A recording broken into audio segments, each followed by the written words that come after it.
Good morning mga kabady, so mapagpalang umaga po sa ating lahat. At yun, nagising ko lang din at maaga tayong nagising ngayon. Ito mga kabady. Maaga tayong magising ngayon kasi maghahatid na tayo ng mga estudyante papasok. So, nasa na sila? Si Ate Ping, yun na bago na ang uniform ni Ate Ping. So, first day nila ngayon mga buddy, pagpasok sa kanilang bagong school. Yan si Ate Chris ha.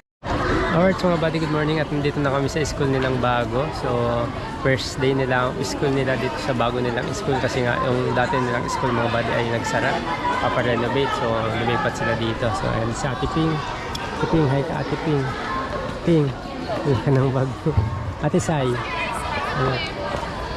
Ayan si Ate Isa. Bago na yung uniform nila at ito ang lawak ng ano nila, ng pinaka-stage nila dito.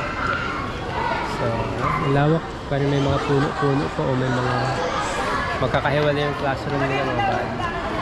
First day, anong nararamdaman mo na first day? Ano pa karamdam mo first day? Okay? Hindi ka na natatakot, gano'n? Hindi na. Kasi yung mga classmates niya mga buddy, nandito rin yung iba.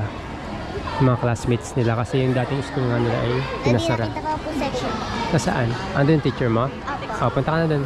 Turo mo lang ako dito ha, at saka si ate mo ha. Ping! Balikan mo tong bag mo ha. Mamaya na. Mamaya na. O, dadalhin mo na. Sige. Pag papasok na kayo sa room, sabihin mo at kuhain mo yung bag mo sa akin ha. Sige na. Ay, Sami! Wala pa ako pinabang praise God. Grade 2 and grade 3. Sige,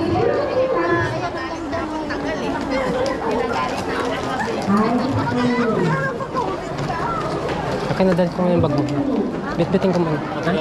Kabigat? Doon po sa unahan babae.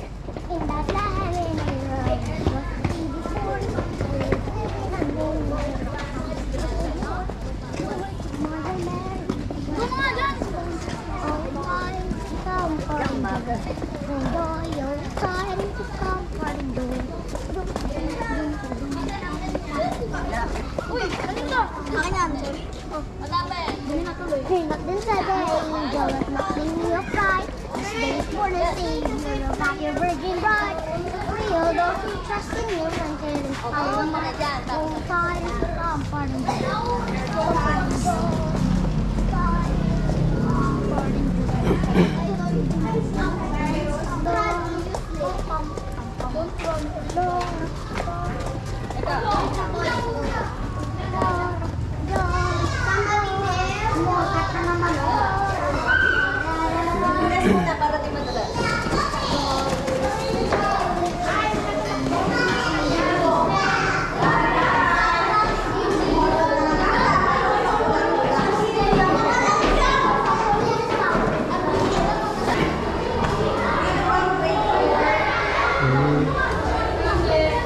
Okay.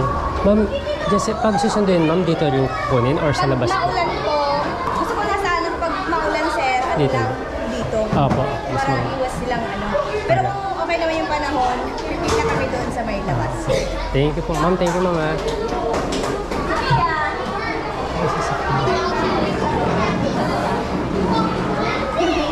Kasi na siya.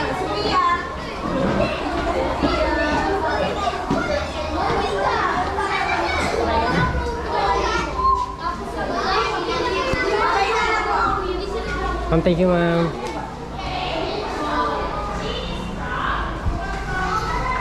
So, yun mga buddy. Si ate naman ang pupuntahan natin. Natid ko na sa room si Ate Ping. Si Ate Isa naman. hello. Sister Lisel. And Ma'am Mariel, Ma'am Allen, Sir Bo.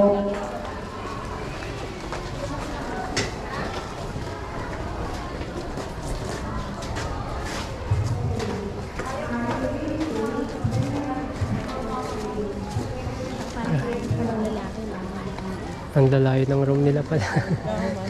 Finalist tayo. Oh. Wala eh, magulo yung ano natin.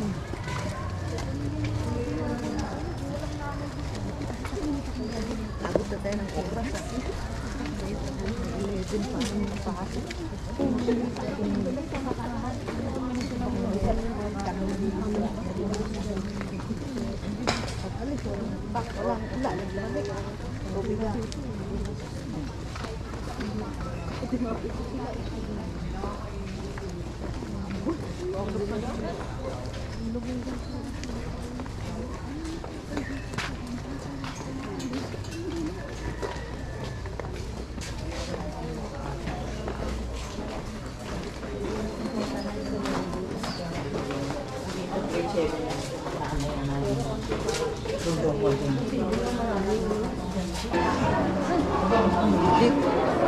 Dahan-dahan sa paglalakad mo, may madulas. Si Ate Ping, ha?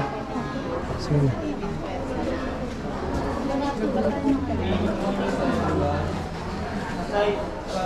grabe yung lakaran dito mga buddy, pataas, pababa. Ang lawak ng school nila, dun sila sa baba. So, wala pang bubong lahat, kaya pag tag-ulan dito, basa sila din. Kaya lagi may payong. Oh, hingal ako mga buddy.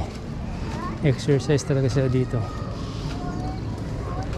Nag-garden.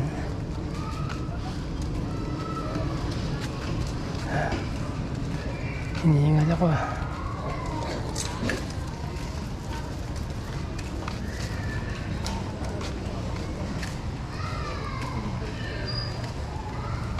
Maganda pa din sa dati, no?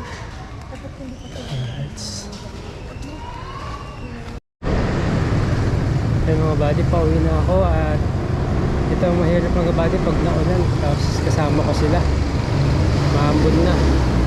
Kaya pinaporsige ko si Kabsato na matapos din mga buddy. Tsaka hindi kami pwedeng tatlo palagi sa sa motor. Delikado mga buddy. Kaya ngayon hinatid ko sila kasi late, sobrang traffic. Sobrang traffic kanina kaya hinatid ko sila ng motor. Kasi malilate sila sa first day of class pag hindi ko sila hinatid. Kasi first day of school nga, ang daming mga bata.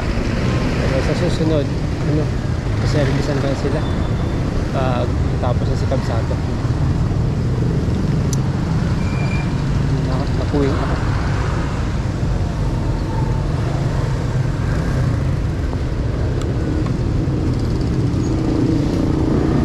Ayun mga buddy, nakuwing lang ako. So, medyo malayo na kasi ang nila mga buddy, eskwelahan, hindi tulad dati walking distance lang sila. Ngayon sasakay na talaga 30 minutes, halos 25 to 30 minutes. So malayo din, kaya pag na traffic pa abutin ka ng isang oras talaga, kaya medyo inaagahan namin lagi pagising. Yung school kasi nila nagsarado, gawa ng renovate, hindi nakapasa sa DepEd. Kaya ayan, no choice kami, maglilipat sila. Ayun. Ingat tayo mga buddy kasi mga madagas. May lang ulit, salamat po.